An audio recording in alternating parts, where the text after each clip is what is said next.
ಸೂರ್ಯಕಾಂತಿ ಕಾಂತಿ ಅಷ್ಟೇ ಕಣೆ ನೀನು ಪಡ್ಕೊಂಡು ಬಂದಿದ್ದು. ಅಂತೂ ನೀನೇನು ಭಯ ಪಡ್ತಿದ್ಯೋ ಅದಾಗೆ ಹೋಯ್ತು. ಈಗ ಇನ್ನೇನು ಮಾಡ್ತೀಯಾ? ಅಪ್ಪ ಇಲ್ಲ, ಅಮ್ಮ ಇಲ್ಲ, ಯಾರೂ ನಿನ್ನವರಲ್ಲ. ನಿನ್ನವರು ಅಂತ ನಂಬಿದ ನಿನ್ನ ಗಂಡನೂ ನಿನ್ನವನಲ್ಲ. ಈಗ ಜಗತ್ತಿನಲ್ಲಿ ನಿನಗೆ ಯಾರೂ ಇಲ್ಲ. ನೀನು ಒಂಟಿ ಕಾಂತಿ, ನೀನು ಒಂಟಿ ಕಾಂತಿ, ನೀನು ಒಂಟಿ ಕಾಂತಿ, ಒಂಟಿ ಕಾಂತಿ, ಆ ಹುಡುಗಿ ಈ ಮದ್ವೆಗೆ ಹೇಗೆ ಒಪ್ಕೊಂಡ್ಲು? ಹಿಂದ್ ಗೊತ್ತಿಲ್ಲ, ಮುಂದ್ ಗೊತ್ತಿಲ್ಲ, ಮನೆ ಬಂದು ನೋಡ್ಲಿಲ್ಲ. ಮದ್ವೆ ಆಗೋ ಅಂದ ತಕ್ಷಣ ಆಗ್ತಿದ್ದಾಳಲ್ಲ. ಅವಳಿಗೆ ಏನ್ ಸಮಸ್ಯೆ ಇತ್ತೋ ಏನೋ, ಯಾರಿಗ್ ಗೊತ್ತು? ನನಗೆ ಗೊತ್ತು ಇದರಿಂದ ಏನಿದೆ ಅಂತ. ಕಾಂತಿನ ಮನೆಯಿಂದ ಹೊರಗಡೆ ಹಾಕ್ಬೇಕು ಅಂತ ನೋಡಿದ್ರು. ಮಾವ ಮಾತು ತಗೊಂಡ್ಬಿಟ್ಟಿದ್ದಾರೆ. ಅದಕ್ಕೆ ಅವಳು ನಿಂತ್ಕೊಂಡೆ ಇವ್ರು ಈ ರೀತಿ ಎಲ್ಲ ಮಾಡ್ತಿದ್ದಾರೆ. ನೋಡಿದ್ಯಾ ಆ ಮಾತನ್ನು ಹೇಗ್ ತಿರ್ಸಿದಾಳೆ ಅಂತ? ಮನೇಲಿ ಇಟ್ಕೊ ಅಂತ ಹೇಳಿದ್ದು ಸೊಸೆಯಾಗಿ, ಅಂದ್ರೆ ಮನೆ ತುಂಬಿಸ್ಕೊ ಅಂತ ತಾನೇ ಅರ್ಥ. ಇವಳು ನೋಡಿದ್ರೆ ಆಳಾಗಿ ಇಟ್ಕೊಂಡಿದ್ದಾಳೆ. ಅಲ್ಲ, ಈಗ ಇನ್ನೊಂದು ಮದ್ವೆ ಮಾಡಕ್ ಹೊರಟಿದಾರಲ್ಲ, ಕಾಂತಿಗೆ ಎಷ್ಟು ನೋವಾಗಲ್ಲ? ನೋವಾಗದೆ ಇರುತ್ತಾ? ಅವಳಾಗಿದ್ದಕ್ಕೆ ಸಹಿಸ್ಕೊಂಡಿದ್ದಾಳೆ. ಅಲ್ಲ, ನಾವೆಲ್ಲ ಯಾಕೆ ಮೌನವಾಗಿದ್ದೀವಿ ಅಂತ ನಮ್ಗೆ ಅರ್ಥ ಆಗ್ತಿಲ್ಲ. ನಮ್ಮನ್ ಒಂದ್ ಮಾತು ಕೇಳ್ತಾರ? ಏನೇ ಚರ್ಚೆ ಮಾಡಿದ್ರು ಎಲ್ಲ ತೀರ್ಮಾನನೂ ಅವರೇ ತಗೋತಾರೆ. ಹೀಗ್ ಮಾಡು ಅಂತ ಹೇಳೋದ್ ಬಿಟ್ರೆ ಒಂದ್ ದಿವಸನಾದ್ರೂ ಹೀಗ್ ಮಾಡಿದ್ರೆ ಹೇಗೆ ಅಂತ ನಮ್ಮನ್ನ ಯಾರನ್ನಾದ್ರೂ ಕೇಳಿದಾರ? ಇಲ್ಲ. ಏನ್ ಹಾಗೆ ನೋಡ್ತಿದ್ಯಾ?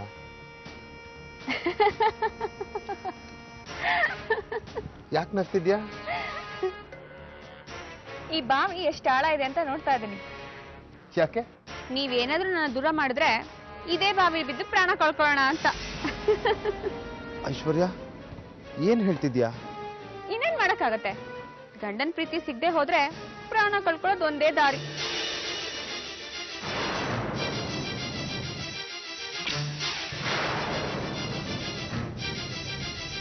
ಏನ್ ಯೋಚನೆ ಮಾಡ್ತಿದ್ದೀರಾ? ಬೇಡ ಅನ್ಸಿದ್ರೆ ಇವಳನ್ನ ದೂರ ಮಾಡ್ಕೊಳ್ಳೋದು ತುಂಬಾ ಸುಲಭ ಅಂತನಾ? ಮದುವೆ ದಿನಾನೇ ಸಾಯೋ ಮಾತಾಡ್ಬೇಕಾ ನೀನು? ಅಯ್ಯೋ, ಸುಮ್ನೆ ತಮಾಷೆ ಮಾಡ್ದೇರಿ. ನನ್ ಪಾಲಿಸಿ ಏನ್ ಗೊತ್ತಾ? ಯಾವಾಗ್ಲೂ ನಗ್ನಗ್ತಾ ಸಂತೋಷವಾಗಿರ್ಬೇಕು. ಈ ಕೋಪ, ಜಗಳ ಅಂತ ಮುಖ ಓದಿಸ್ಕೊಂಡಿರೋದು ಅವೆಲ್ಲ ನನಗೆ ಇಷ್ಟ ಆಗಲ್ಲ. ಲೈಫ್ ನ ಎಂಜಾಯ್ ಮಾಡ್ಬೇಕು. ಆಯ್ತು ಐಶ್ವರ್ಯ, ನನ್ನ ಕೈಲಿ ಎಷ್ಟಾಗುತ್ತೋ ಅಷ್ಟು ನಿನಗೆ ಸಂತೋಷ ಕೊಡೋದು ಪ್ರಯತ್ನ ಪಡ್ತೀನಿ ನಾನು. ನೀವೇ ನನಗೆ ಸಂತೋಷ ಕೊಡ್ಬೇಕಾಗಿಲ್ಲ, ನಾನೇ ನಿಮ್ನ ಸಂತೋಷವಾಗಿ ಇಟ್ಕೋತೀನಿ. ಮಂಜು, ಐಶ್ವರ್ಯ, ಮಂಗಳಾರತಿ ಆಗ್ತಿದೆ, ಬನ್ನಿ. ಹೋಮ ಬಂದ್ವಿ. ಪಾಪ ಕಾಂತಿ, ಯಾವ ತಪ್ಪು ಮಾಡದೇ ಇದ್ರು ಯಾಕೆ ಹೀಗಾಗ್ತಿದೆ ಅವಳಿಗೆ? ಅವಳಿ ಸ್ಥಿತಿಗೆ ನಾನು ಕಾರಣ ಇರ್ಬೋದಾ? ನಾನು ಅವತ್ತು ನಿಶ್ಚಿತಾರ್ಥಕ್ಕೆ ಹೋಗದೆ ಇದ್ದಿದ್ದಕ್ಕೆ ಇಷ್ಟೆಲ್ಲ ಆಗ್ತಾ ಇರೋದು ಅವಳಿಗೆ. ಅದಕ್ಕೆ ಇರಬೇಕು ಅವಳಿಗೆ ನನ್ನ ಮೇಲೆ ಅಷ್ಟೊಂದು ಸಿಟ್ಟು. ಛೇ, ಈಗೇನು ಮಾಡಲಿ? ಇಷ್ಟಕ್ಕೂ ಈ ಕಾಂತಿ ಎಲ್ಲಿ ಹೋಗಿದ್ದಾಳೆ?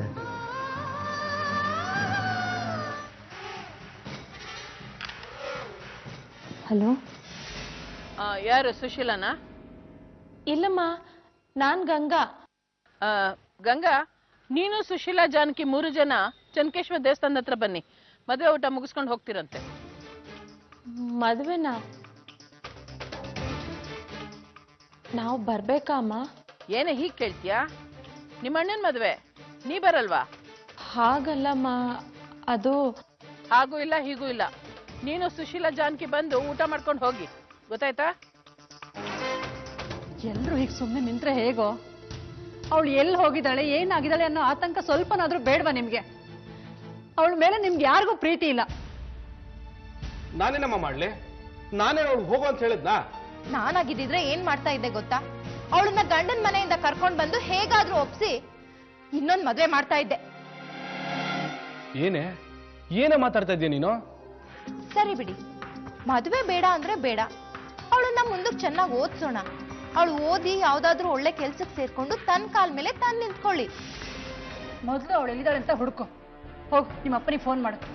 ಬೇಡ ಅತ್ತೆ ರೀ, ಮಾವ ಮನೆಗೆ ಬಂದ್ಬಿಡ್ಲಿ, ಆಮೇಲೆ ನಿಧಾನವಾಗಿ ಹೇಳೋರಂತೆ.